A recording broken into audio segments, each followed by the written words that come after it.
9 জানুয়ারি মঙ্গলবার ইউরোপীয় ইউনিয়নের পক্ষ থেকে দ্বাদশ জাতীয় সংসদ নির্বাচন নিয়ে একটি আনুষ্ঠানিক বিবৃতি প্রকাশ করা হয়েছে। এতে বলা হয়েছে, ইউরোপীয় ইউনিয়ন বাংলাদেশের সঙ্গে সম্পর্ক চালিয়ে যাবে, অংশীদারিত্ব, গণতন্ত্র, মানবাধিকার এবং আইনের শাসনের ভিত্তির উপর দাঁড়ানো, একথা আবারও নিশ্চিত করেছে ইইউ। কি বলা হয়েছে বিবৃতিতে? 7 জানুয়ারির নির্বাচনের ফলাফলকে ইইউ নোট করেছে।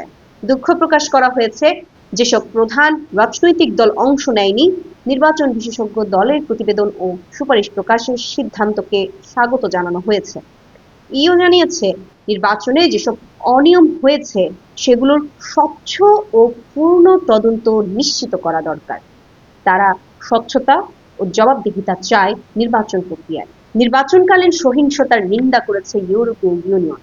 নির্বাচন পরবর্তী সময়ে সহিংসতা থেকে বিরত থাকার আহ্বান জানানো হয়েছে।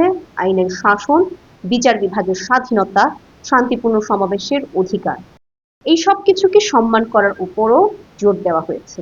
বিরোধী দলের নেতাকর্মীদের আটক নিয়েও ইইউ গভীর উদ্বেগ প্রকাশ করেছে। রাজনৈতিক দল, মিডিয়া এবং সুশীল সমাজ যেন সেন্সরশিপ বা প্রতিশোধের ভয় ছাড়াই কাজ করতে পারে, শান্তিপূর্ণ সংলাপ এবং রাজনৈতিক বহুত্ববাদ চর্চার আহ্বান জানিয়েছে ইইউ।